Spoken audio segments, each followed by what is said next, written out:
Beginilah kondisi mes suku anak dalam yang berada di Desa Lawang Agung, Kecamatan Rupit, Kabupaten Musirawas Utara, terlihat sepi dan hanya ada beberapa pengasuh dan 7 anak SAD yang masih menetap di asrama.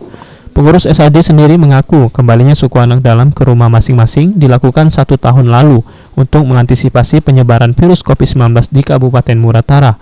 Dikhawatirkan mudah terjangkit virus corona.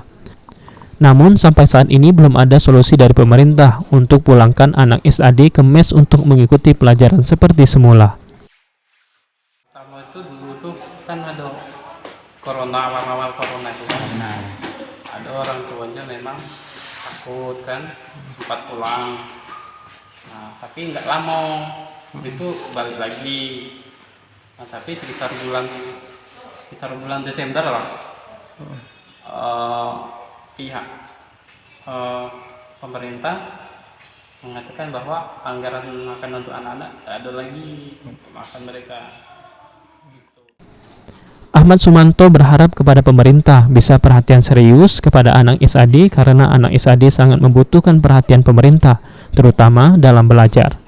Adi Arianza, PAL TV.